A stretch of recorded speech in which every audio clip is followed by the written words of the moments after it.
There is a lot about personal finance on the internet, and I have definitely gone through lots of different podcasts, lots of different YouTube videos, and there are things that I tend to hear over and over again, which in my mind are myths, and they need to be busted. And I think that they need to be talked about because I don't want you to follow any of these blindly, because they could indeed be wrecking your finances without you even realizing. So here's 5 money myths that could be wrecking your finances. Number 1, credit cards are a trap. Now, credit cards can do so much damage. I want to preface that straight away.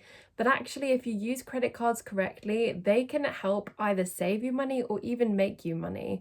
There are lots of things that you can do, things like travel hacking, which is having certain credit cards that you earn points on, and then you can use that to get free hotels, free flights, things like that.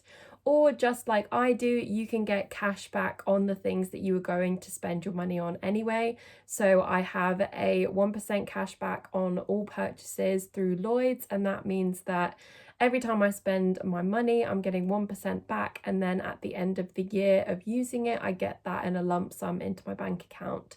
I've also signed up for a credit card with Santander, which is a 3% cash back on fuel and eating out or takeaways. So every time I spend at one of those places, I can swipe my credit card and I get 3% cash back, which is then paid into my account every month. So they can do a lot to help you. There's loads of different types of credit cards that you can look at and see if they work for you. The biggest thing is you have to pay it back on time. You have to pay what you have credited onto your card. So use it as a debit card, pay it back as soon as it clears in your credit card account. And then also, if you are wanting to use a credit card to kind of get you to the next payday, now I don't mean just using it without thinking. If, for example, you wanted to buy a piece of furniture and it was a really good deal and you knew you were going to buy it anyway, you've saved up most of the money, but you just kind of need that little bit of extra pay. When you get paid next, you could use your credit card and either pay the minimum payment once and then just pay it all back once you get paid. But I wouldn't recommend doing this frequently at all. I would say that this is a very occasional way to use your credit card in a way that could work for you. But mostly I would say that you can use credit cards to make points, get cash back, get all sorts of rewards, and I think that that is a really great thing that you can use them for. And that leads me into my next myth. Number 2 is that debt is always bad.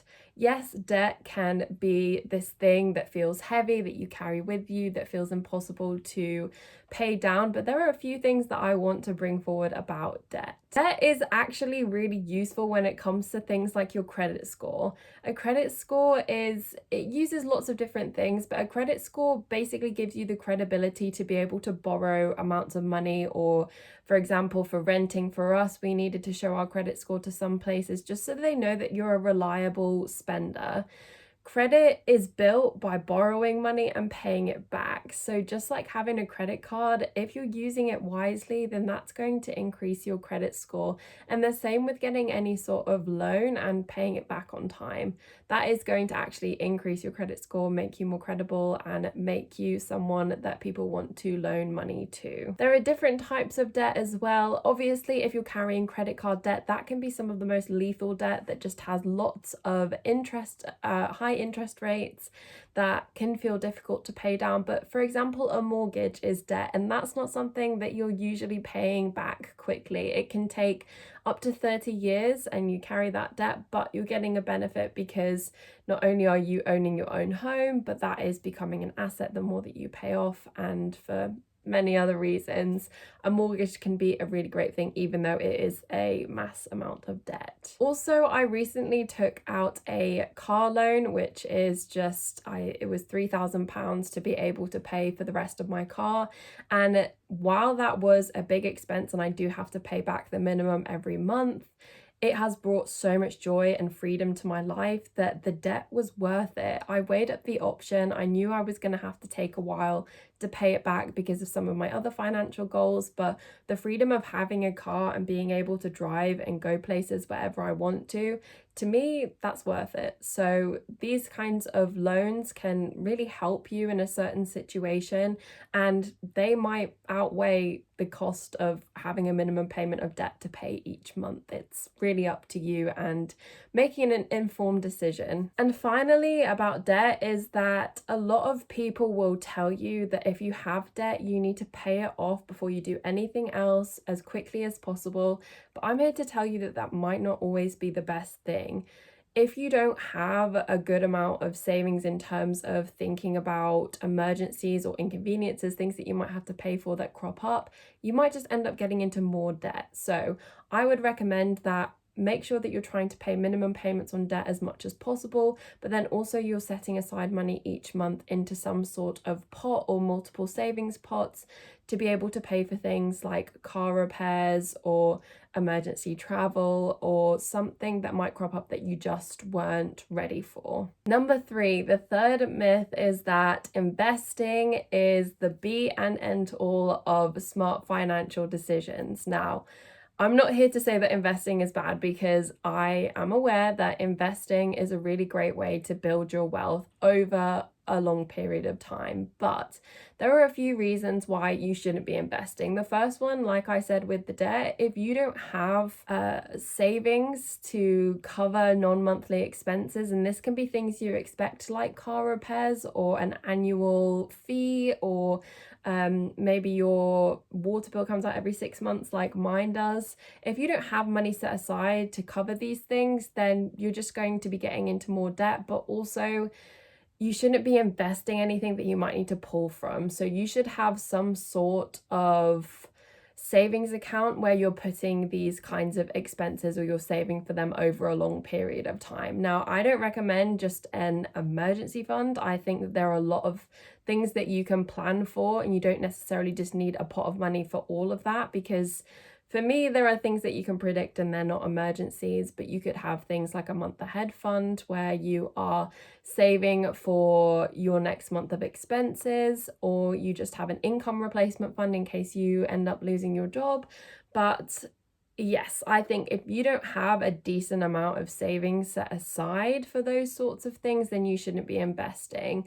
If you need that money in the next sort of 5 years, again, the return that you would get on your investment is not going to be worth it for putting it in there in the first place. You need some money that you can access quickly if you need it. Also, if you're not able to meet those minimum payments of debt, then you shouldn't be investing either. You should be putting money into paying off the minimum payment so that your debt and your interest doesn't increase. Also, investing is not always as simple as just opening up a stocks and shares ISA through your bank account. I am a dual citizen of America and the UK, so actually investing is a little bit more tricky for me in terms of just having to pay tax into countries. So at the moment, I don't invest, and I'm trying to build up my emergency reserves and just kind of get a good system for my finances going first. And investing is something that I will do later down the line. So this could be true for other people. It might not be as simple as just opening up an investment account. And I think that's something to take into consideration, is if you've done your research and for whatever reason it might be a little bit more complicated for you and you just don't feel like entering into that world at the moment, you don't have to. If you're putting money towards your future expenses, putting money towards your retirement, maybe through like a workplace pension, you're already doing so much better than a lot of people. So I would say investing is not the be and end all. It's a great tool, but you have to be doing it correctly with all the right information. I'm going to do a video soon about financial independence and the FIRE movement, and doing it without using an investment account or a stocks and shares kind of ISA.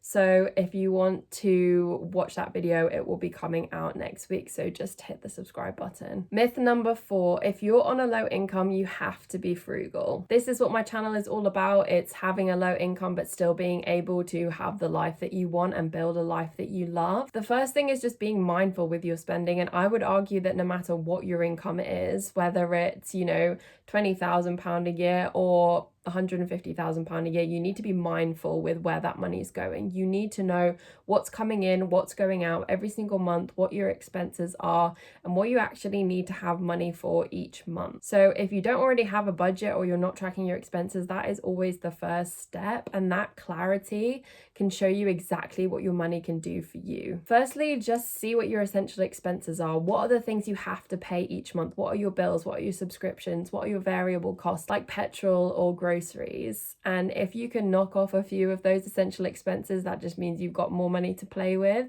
But if you've kind of dwindled those down to as low as you can go, then you just figure out, okay, this is what I have to spend from my paycheck for essential expenses.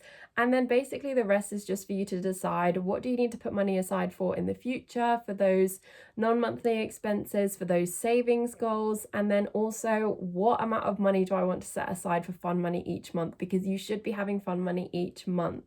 What do you like to do? Do you like to go out and go for dinner with your boyfriend? Do you like to go on holiday?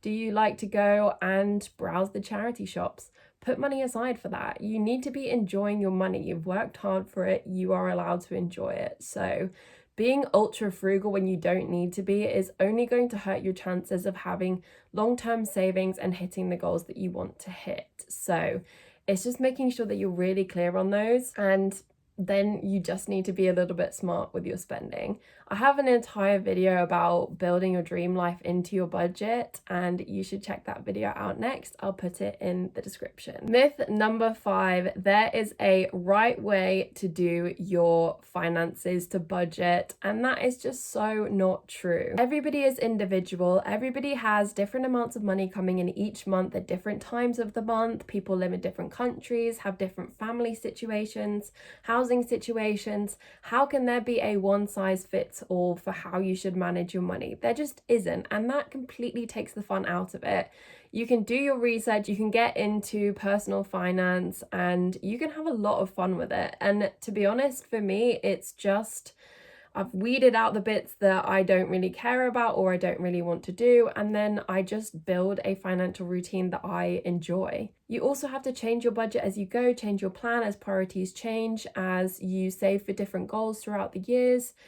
Those things are not going to be able to be predicted by you, let alone somebody on the internet. So again, you shouldn't always be listening to people's advice. If it doesn't gel with you, then just let it go out the other ear. It's also really fun to try lots of different things. You can try savings challenges, no spend months. You can try investing if you want to. You can try different budget systems, budget apps. It's really up to you. And to be honest, it's way more fun to manage your money if you feel like you're in control of it. And let me tell you, you are in control of your money. Nobody can tell you how to manage it, how to spend it. You can only get advice from people's experiences and the research that they've done, but really it's just up to you to find something that works. If you enjoy this video, consider giving it a like, or let me know what you think in the comments below. Do you agree with me? Do you think these are myths? Do you do any of these? Are you glad to know that you don't have to anymore? I hope you guys enjoyed this video, and I will see you in the next one.